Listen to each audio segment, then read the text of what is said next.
My dear students, today we are going to see about the water factor. Water is also an important climatic factor. It is a very important environmental factor. It covers more than 70% of the Earth's surface. Water covers more than 70% of the Earth's surface. It affects all the vital process of all living organism.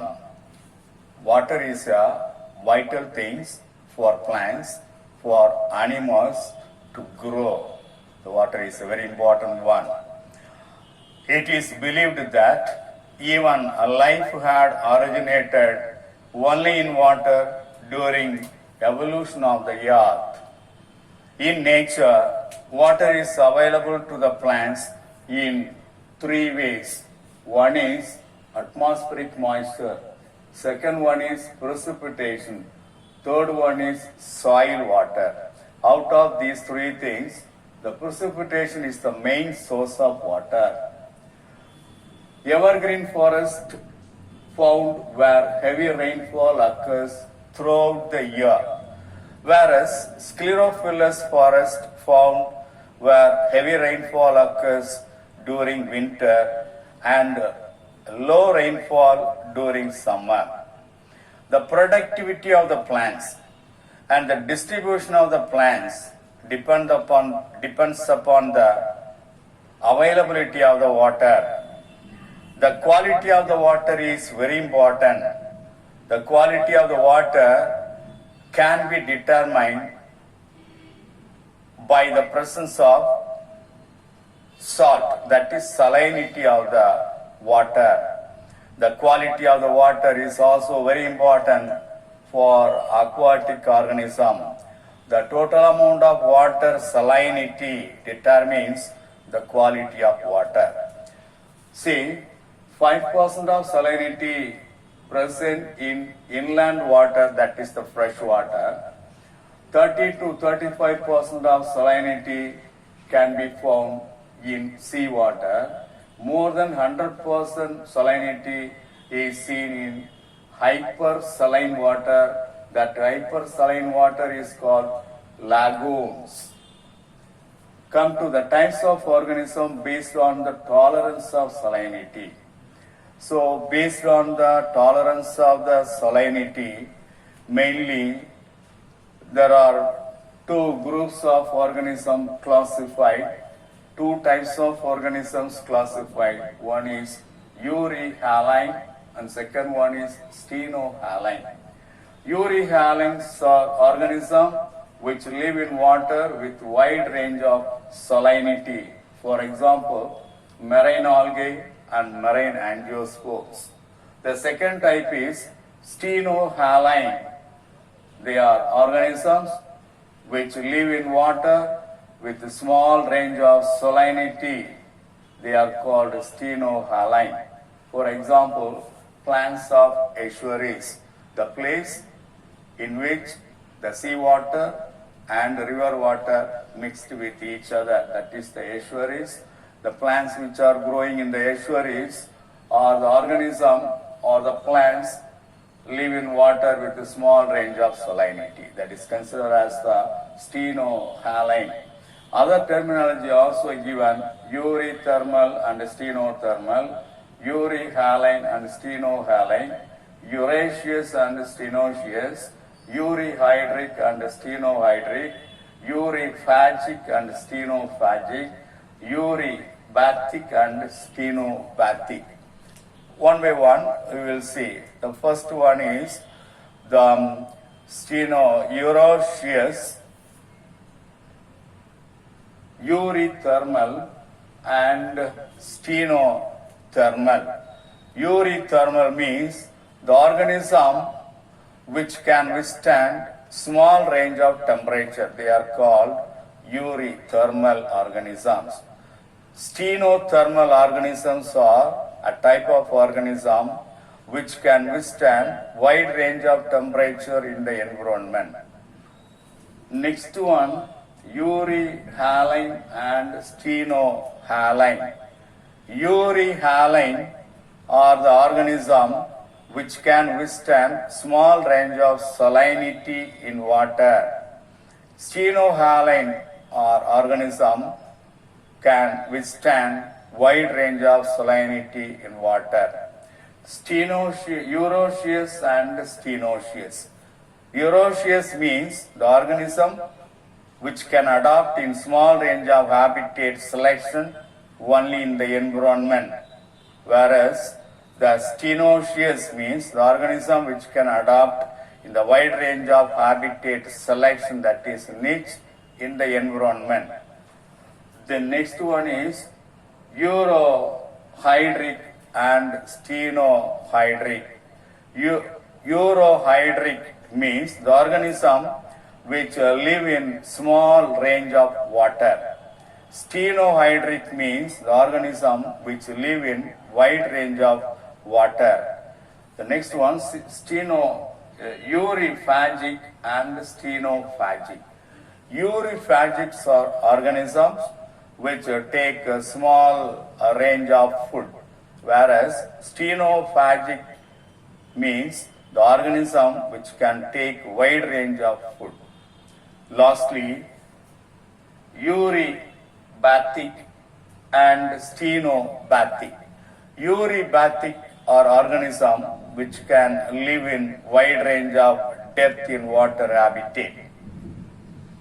That is the stenobathic.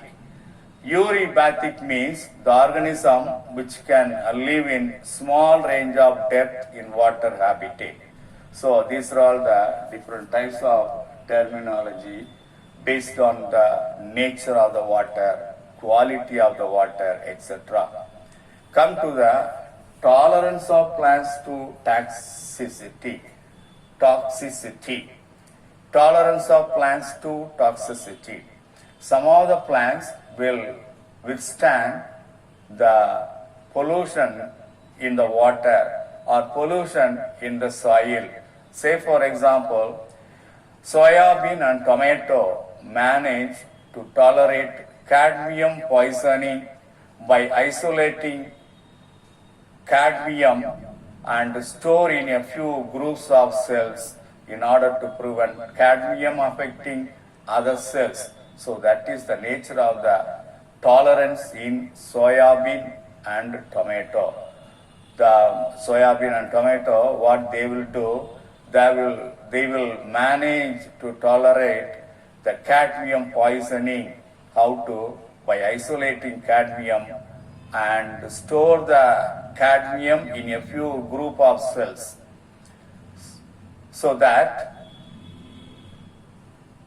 to prevent cadmium affecting other cells. But in the case of rice and Eichhornia means water hyacinth, that you know well, these two plants can tolerate cadmium by binding it to their protein. So these plants, soybean, tomato, rice plants and Eichhornia, can be used to remove cadmium poisoning from contaminated soil. This process is called phytoremediation. What is phytoremediation? Some of the plants can tolerate the poisoning of the soil or poisoning in the water. Those plants are used in order to remove or rectify the poisoning in the soil or in the water. That process is called phytoremediation. Phytoremediation in general is a process in which some of the plants or a particular type of plants are used to rectify the environmental pollution. So that is phytoremediation. It's very important to mass question as far as examination point of view. Next, wind factor. Wind also is a very important environmental factor. Air in motion is called wind. When the air is moving from one place to another, we say that is the wind. It is another vital ecological factors. Atmospheric air contains a number of gases particles and other constituents. We have to see the composition of gases in the atmosphere. That is nitrogen 78%,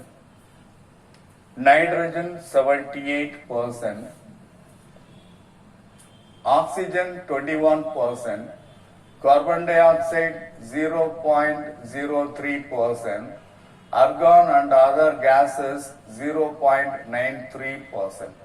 That is the general composition of the gases in the atmosphere.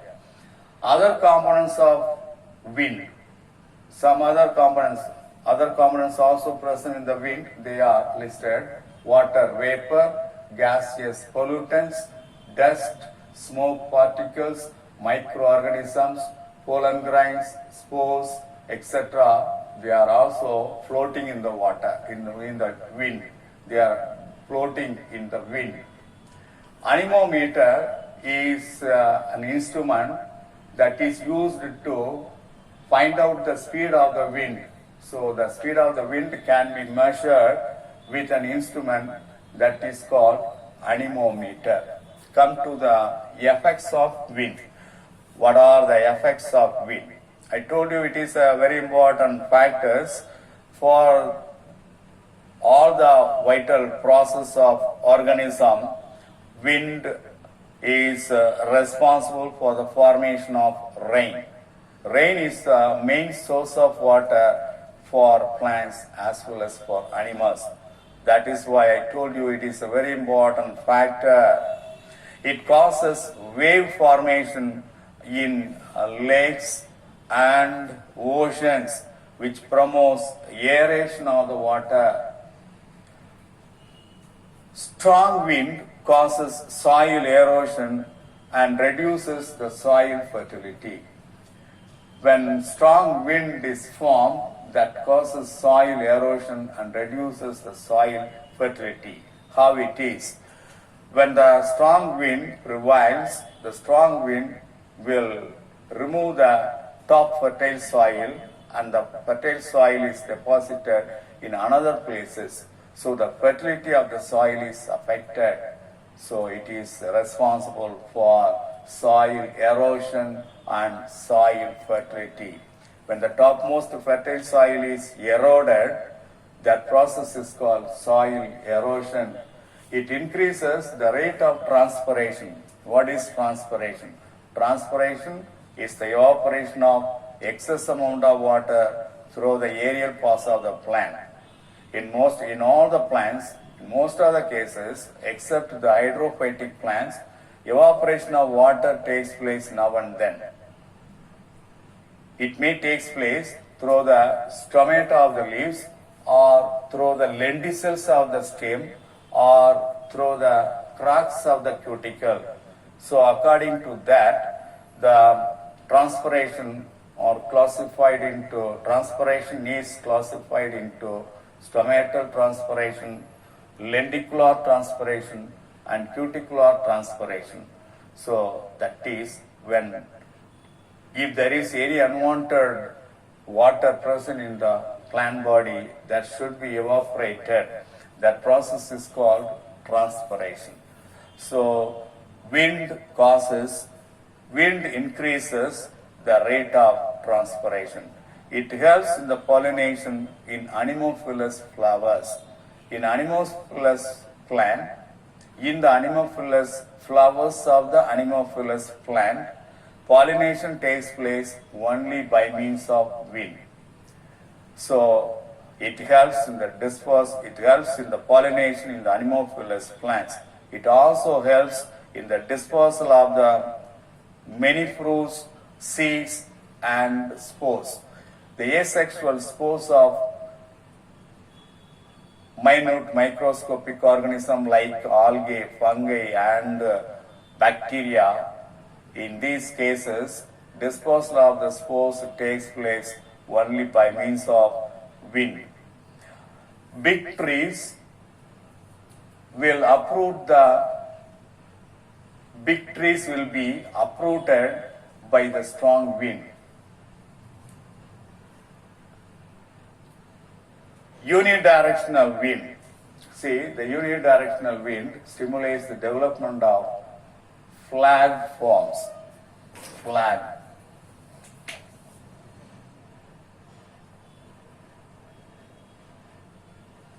Flag forms.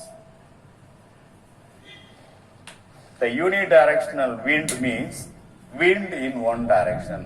When the wind prevails in one direction, that is unidirectional wind. The unidirectional wind stimulates the development of flag forms in plants. That means growth in the wind direction. When the growth of the branches of the plant is towards the wind direction, that is the flag forms. In the cyclonic period, the cyclonic wind will damage all the plants and uproot all the plants severely. So that is another very important defect about the wind. So these are all the wind factors. So far we have seen about water factor. Based on the quality and the nature of the water, plants or organisms are classified into different types. Then the tolerance of the plants to toxicity we have seen. Then wind factor. In the wind factor, components of the wind, composition of the gases in the atmosphere, effects of wind we have seen. That is all about the water factor and wind factor.